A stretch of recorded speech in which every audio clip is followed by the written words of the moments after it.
Good morning, good morning, good morning. My name is Renetta Gunn Stevens, CEO of Sophisticated Press, and I am so excited to come before you today and talk to you about being black, books, and businesses. So when you come in, do me a favor.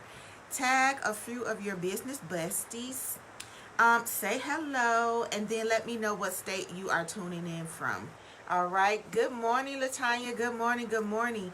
Today, I am so excited, you all, because I just want to encourage you to continue to be great. Before we get started, let me just share with you a backdrop of my accomplishments. So, I am the published author of 4 books: Kingdom Speaking in the Boardroom, A Dad's Redemption, 10 Ways to Eliminate Debt by Writing, as well as Push, Promote, into Shipping and Handling Occurs. I am the founder of Sophisticated Press Author Academy, and I'm also the CEO of Sophisticated Press. We are a federally trademarked company, and then also I am a accountability partner to many professionals out in the world, and I help them create financial independence through publishing strategies. And I put an emphasis on strategies because that is what we need to succeed. We need strategies. And so that's who I am. That's who you'll be listening to today. But I'm so excited to share some information with you. And here's the goal for this live. Make sure you share, okay? Here's the goal for this live. The goal for this live is, if you've never felt it before, after this live, I want you to feel so empowered. And I want you to really understand that you have within these hands, in your hands, you have everything that you need to succeed. Literally, God has given us everything that we need to succeed. But sometimes we don't see it, we don't believe it, we don't feel like it. And so we give that power to everyone else. And so my job today is to help you regain that power, bring it back to yourself so that it can be for you in your household, okay? So I'm going to be sharing some information from this book that I purchased, Wealth Secrets of the One Percenters. Wealth Secrets of the One Percenters. You would not believe that I bought this book from the dollar store. Yeah, there are some good books at the dollar store, people. Look how thick it is. It's very thick. It is actually 430 pages, and it was called The Wealth Secrets of the One Percenter. And I wanted to understand, you all, how the one percenters think. One percenters is the population, the percentage of populations that are like multi-billionaires, right? They have a lot of great influence on political campaigns. They have a lot of great influence on just culture in general. And so when I saw this book, I wanted to know some secrets, right? But I wasn't prepared for what I read. And I'm not through with the book, honestly. But it just, because it's so much information that I had to literally, like, break it down and just not try to eat it all at one time. So one of the things that really prompted me to go live was when I looked up self-publishing blogs, the top 10, I didn't see any African American self-publishing blogs, right? And I remember when I used to have a subscription for the Entrepreneur magazine series, they would never have like African American businesses, maybe like one every three subscriptions. And then I remember just unsubscribing because I was like, man, I can't relate to any of these people. I don't see anybody that looks like me in these magazines. And so I just want to tell you that the first thing is, I know it may seem like, and a lot of people may put out that we're not successful, but we are very successful. Can we get more successful? Absolutely. Are we going to get more successful? Absolutely. And the way we get more successful is just by promoting the successes that we have and continuing to go higher. Promoting the success that we have and continue to go higher. It's so important, you all, for you to celebrate and promote your small wins, because somebody out there needs to see you who looks like them, understand that we can make it, right? So, and I do understand if you can't stay the whole life, come back, but I don't want to rush. I want to take my time today and I want to get this out to you. So come back, watch it in increments, do what you have to do, But my job today is to tell you, as an African American woman, as an African American male, my job today is to educate you on how you are already great. Some of us feel like we need to become great. No, you're already great. The problem is, it's just that we are not in control of the media. And because we are not in control of the media, when you go looking for stock images, when you go looking for, like I did today, self-publishing blogs, the first thing that comes up, and this is not a race live, so that's not our goal today, but I'm just speaking facts. The first thing, because I build websites, I'm in the publishing industry.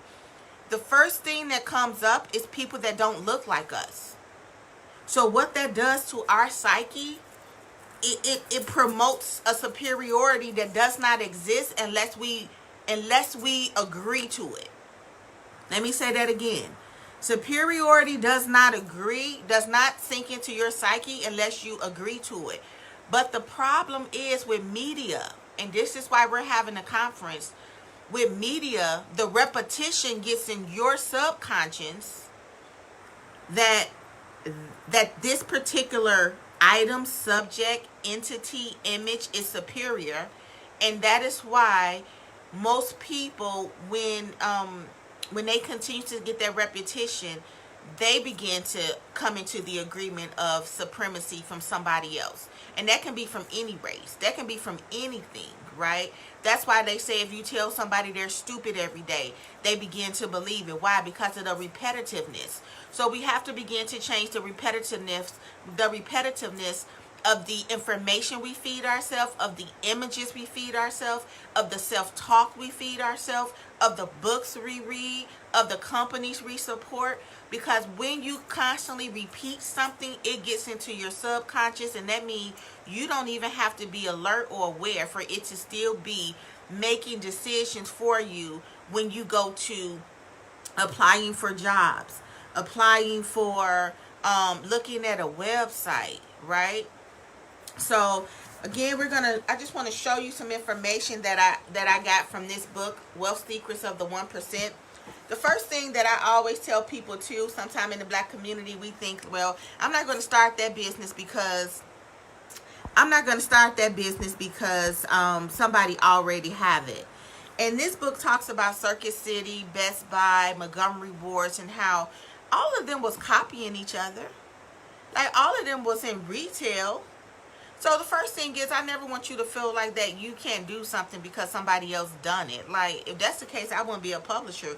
There's many publishers out there, but you're going to bring your own special, unique service. And there's a niche market out there that's only going to talk to you, that's only going to want to work with you. And so you still need to, as an entrepreneur, put your business out there.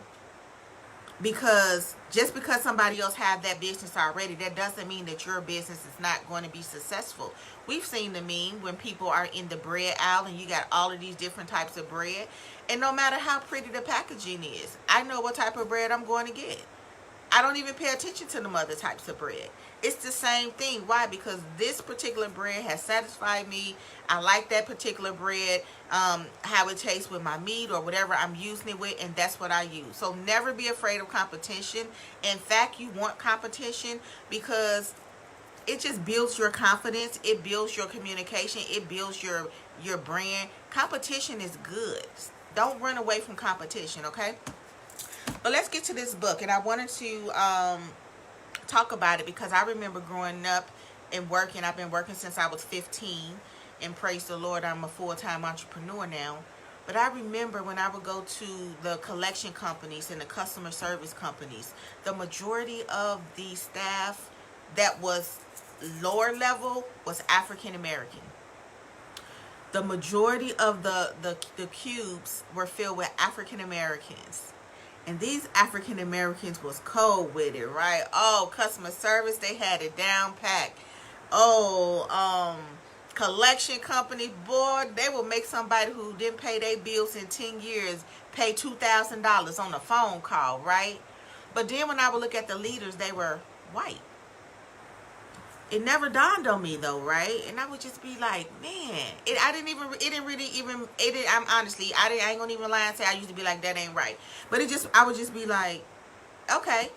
Um, but then I remember when I got to a point in my career, you all, where I began to realize that I was smarter than some of the people that was in charge, supervisors, and they would constantly tell me that I wasn't good enough and that I needed to get another degree to get a promotion. You need to get a bachelor's degree now. Oh, but you can't become a director because you need to get now a master's degree. And I was like, dang, I'm just never good enough for these positions, right? So I remember just as clear as day, one day I just said, you know what, I'm done being told I'm not good enough. I finally got the degree that I was trying to get $2 more, $1 more, and now I still ain't good enough. So I just remember literally just leaving the job and was just like, forget this, because I know that I'm doing this job great, but the only thing stopping me is a degree. Hey, Relax She's Natural, Deanna Bradley, top 10 natural hair salon in the United States. I didn't say that. Essence said that, and I agreed to it. So, reading this book here, Wealth Secrets of the One Percenters, that I got at the dollar store. Actually, my sister gave it to me. She purchased it at the dollar store. Let me tell you what helped. This is what helped the Montgomery Ward store, right? It said, to this end, the salespeople were rewarded for every bit of margin they could eke out. And Wurtzel, who was the CEO of Montgomery Ward at the time, paid a great deal of attention. People, listen to this, to hiring the best sales force he could. The best sales force he could, people, listen to this, including in a departure from the customers of the time in the American South, hiring and promoting African Americans. See, everybody knows our greatness but us. Everybody knows if you hire some African Americans, oh, they gonna work, and they strong, and they vibrant, and they lively, and they're beautiful, and they're passionate. Everybody knows that. And so back in the 1970s, you all, Montgomery Ward was one of the first organizations that will begin to hire this immigration of African Americans that came over into the land. And so, as you may know, now Montgomery Ward isn't anymore, but that's not because of the African American, that's because they didn't know how to pivot.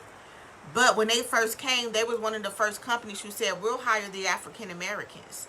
And so I want to just come to you today to tell you that a few things. The first thing is this. I know it's going to be hard transitioning from being an employee to becoming an entrepreneur, because we have been trained to do everything for everyone else. We have been trained to work hard for everyone else. We have been trained to be passionate about everybody else's product. And then when it comes to our own product, we literally don't know how to promote it. I know this is true because I deal with executives, people who are directors on their job, and when they become an entrepreneur, they don't know how to sell a can of water, a bottle of water.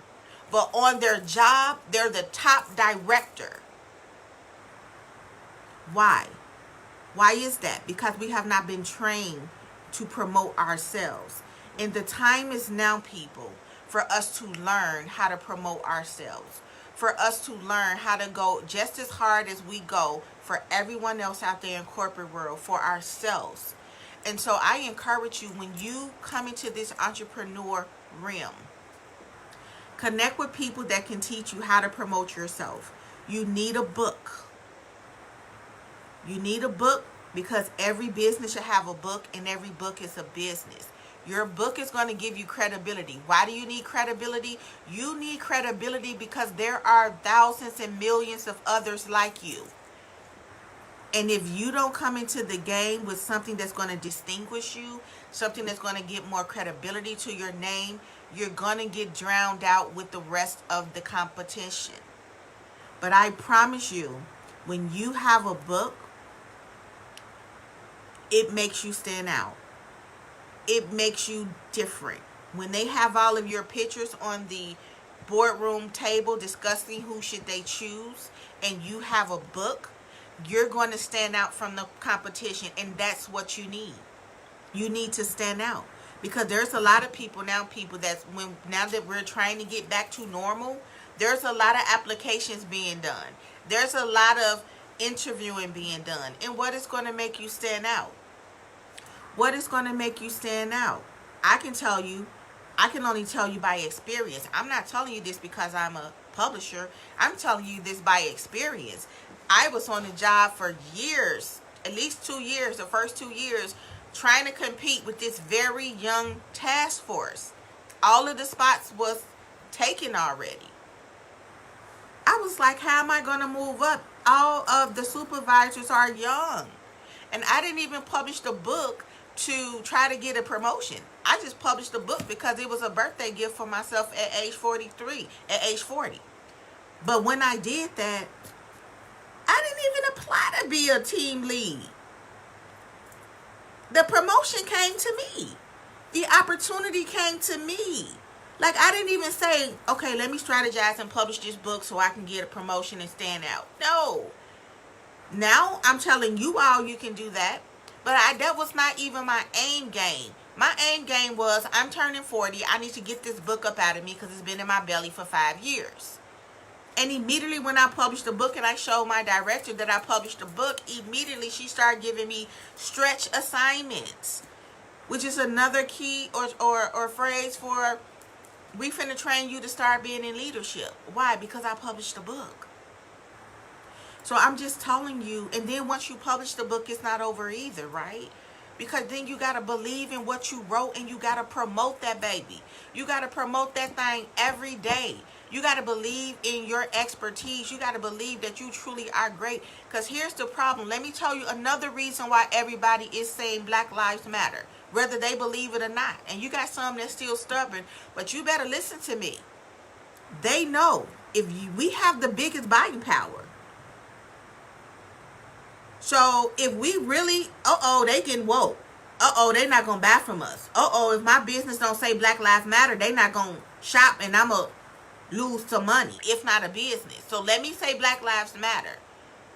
I need you to understand that everybody that's saying it don't believe it, but they understand if they don't say it, what could possibly happen. Why? Because when black people unite, when African American people support, we support in droves. You don't believe me? Look what happened with the Popeyes chicken sandwich. They sold out a chicken sandwich. Why? Not because the Asians was eating it, not because the white Americans was eating it, but because the African American, the Black lives was eating the chicken. And I'm here to tell you that that's great, and that's an indicator of our power, but it's time to pivot. And it's time to put that same support for our own products, for our own businesses, for our own books, for our own media. And I want to encourage you today. I know just with any new behavior, it takes time. With any new behavior, it's uncomfortable. With any new behavior, it takes some preparation, right? So I'm trying to lose weight. I hire a fitness coach. I have to prepare for fitness because I don't like it. It's something new. So yeah, it's going to be uncomfortable preparing to pivot and support your own ideas, support your own book, support your own business. And yes, it's going to require money. Yes, I had to pay my fitness coach. But I'm telling you, this conference on media is a game changer. It's going to teach you how to, first of all, feel empowered, and then feel empowered to go into media, and then empower others with the media that you're going to produce and put out in the universe. Because that's what media does. Media is global. Media can go as far as the coverage allows, right? Deanna said, that's right, the Black Lives Matter in the past over blood. We do matter. We do matter. We do matter. And corporations been knowing that we matter for the longest. Corporations been knowing we matter for the longest. We the one who don't understand we matter. That's why they're in our neighborhoods, because they know we matter. They know if I want to really succeed, I really need to get some of the black dollars.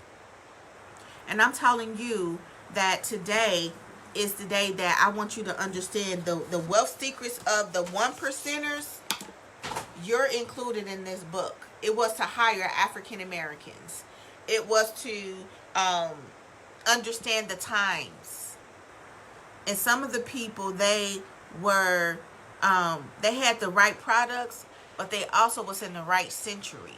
And people, let me tell you, I believe 2020, we're in the right century. I believe that if God still have you living today in 2020, it's because he has something that he wants you to put out into the marketplace during this century, 2020.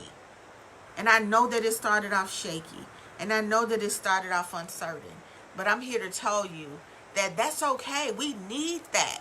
We need the pressure. Without the pressure, the greatness will not ooze out of you. Without the pressure, all of the creativity, all of the innovativeness, all of the ideas, all of the strength will just stay dormant because you don't have anything challenging it. You need challenges. You need pressure. You need sometimes something that'll bring you to your knees and connect you back to your Creator, our Heavenly Father. So, yes, it's so sad, and I send my condolences to all of the ones who have lost their lives. And I pray that the Lord send ministering angels to them to minister them back and to help them with their mourning. But what I'm saying is, don't pray your challenges away all the times, because I remember a story about David and Goliath, and when that giant came. And this is so good. When that giant came and Goliath was standing in front of David, and I always was amazed by this story. David said, they're like, oh, you can't beat Goliath. You a little boy. And David said, well, I killed the bear and I killed the lion. So surely I can take Goliath out. But what if David would have saw that bear and prayed that bear away? What if David would have saw that lion and prayed that lion away? Do you know that David would not have the confidence to beat Goliath? So that's why I'm very, very careful when a bear come into my life, when a lion come into my life. My first reaction is not to pray that bear and that lion away. Why? Because I need to learn how to slay that thing. And you need to learn how to slay poverty. That's your bear. You need to learn how to slay low self-esteem. That's your lion. You need to learn how to slay it, so when the giant come to you, you can look at your Goliath and say, oh, you coming to me with that? That's why when Corona came to some black people, you know how we were saying, oh, okay. We walking in neighborhoods where gunshots is every day. We got to go to the L stop crossing killers and murderers every day. This ain't our first brush walking around death. But yea, though I walk through the valley in the shadow of death, I shall fear no evil. You feel me? So that is why I'm saying, like, all of these things is there to build up your inner man. And when you have the self-confidence to go forth, when you have the self-confidence to go forward, when you have the confidence to not let, you can be afraid, but you still do it afraid, you will be amazed of the accomplishments that you are going to conquer. And I do mean conquer. And I do mean dominate. Because you can't show up to just win.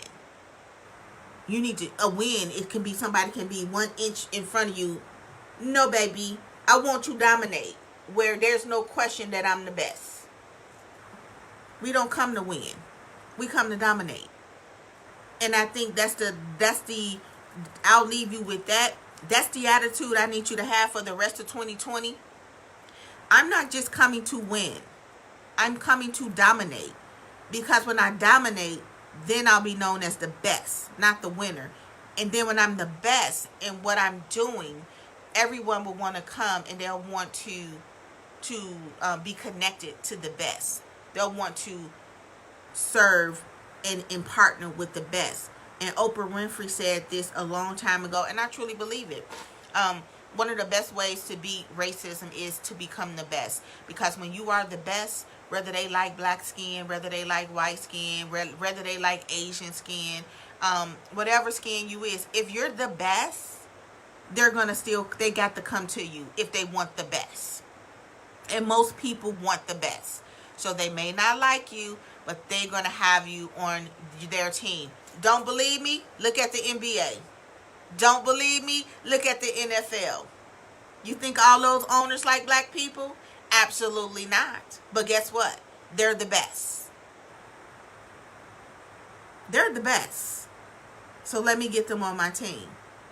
And that's why you'll see some of those owners being recorded saying things, and you'll be like, well, how they feel that way? And they got all these black people, and they all those black people on their team. Remember that guy who lost his team because his girlfriend recorded him saying the N-word? And people was like, well, how do they feel that way when they hired all those people? Because it's never about I like black people. It's about I need the best on my team. So if they're the best, I'm going to hire them. So that is why you have to dominate. And that is why you have to just look in the mirror every day and tell yourself, today I'm going to dominate. Today, God has given me everything that I need to dominate this day. Today, the day will not happen to me, I will happen to the day. And I want you to dominate your day. I want you to dominate in everything you're doing. If you have any products and services and business out there, I want you to talk about that business. I want you to share how that business is going to help people during this time, because the community in the world is ripe to help black people, and black people is ripe to help and support black businesses. So now it's not the time for you to be quiet. Now it's not the time for you to be shy. Now it's not the time for you to be confused. If you confused, get unconfused. If you confused, get you a mentor. If you confused, connect with somebody who's already doing it and copy them. Because it's okay to be a copycat as long as you're copying the right cat. All of these billionaires, these 1%ers, they were copycatters. And the only difference is the people that survived in the 1% club is once you copy me, because you know how they say imitation is I forgot that quote, but imitation is a form of flattery or something like that. The difference is when you copy somebody or somebody copy you, the person that's being copied, yes, it is a compliment that they're copying you. That means that you're doing something great. Same thing like with Louis Vuitton purchase and Gucci purchase, how they have the knockoffs. That's great. Somebody want to be your knockoff. But what happens is if you don't keep going higher, they can become a better knockoff than you, and then people don't want to go spend a real $1,500 on the Louis. People don't want to go spend a real $800 on the Gucci wallets. Why? Because the knockoff is just as good as you. And that's where people are losing at. Let people copy you, but you as the original have to keep getting better. So when they copy that, now you're going to have to get them something else to copy because you're getting better. You're steady going higher. You're steady leveling up in your knowledge, in your services, in your products. Because if you don't, again, if I'm Gucci and you're knockoff Gucci and your knockoff is just as good as me, then why would I spend the $1,500 on the real when the fake looks just as good as the real? And that is why some of the companies in this book were knocked off their square and knocked off their empires, because when the copycatters came in, they didn't know how to pivot and stop and continue to move higher than the copycatters. All right. Hey, Shuni. So any questions today? We covered a lot, so many different topics. But any questions, any comments, any stories that you're following and you want to talk about? Because today I just really wanted to come on and just let you know that don't get it twisted, people. We are beautiful. We are powerful. But if we are not in control of the media, if we are not in control of what we put out there to showcase our sons and showcase our children, then they're the ones who putting out the narrative. And that is why you have so many people that will say, oh well, why is they doing all of this? Black people are criminals, because that's what the media put out there. That's why I'm having a conference, so that we can change what's put out there. Because one thing I learned about when I came into publishing, if it's in a book, if it's in a magazine, if it's on TV, there are just some people who will not do the research and they will believe that it's true. And that's the honest to God truth, people. It's not fair. But if somebody see it in a book, if somebody see it on TV, if somebody see it in a magazine, they are going to believe it is true. Why? Because it's on TV. Because it's in a book. Because it's in a magazine.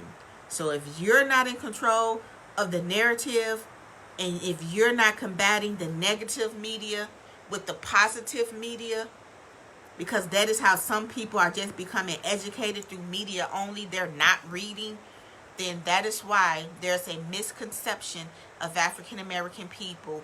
But you can change that. And you can change that by not waiting on anyone else to change it, but by coming to our conference on June 26th and 27th and learning media. And again, if you don't want to learn it, get the knowledge for your children. They may want to be in media. And then now you can be their mentor. But get the knowledge. You never know. You never know how valuable you may be to have that information. Your boss may need it. Somebody in your church may need it. Just get the information for your community. That's all. Just get the information for your community if you don't want to be in media. And just allow for yourself to be an asset to the people, okay? All right, you all. Well, that's all I have for you. I just want to tell you from the bottom of my heart, listen, I love you so much with the love of Jesus Christ. I am so proud of each and every one of you all, and I know you can do it. All right? So I hope you have a wonderful rest of your day, and we shall talk soon.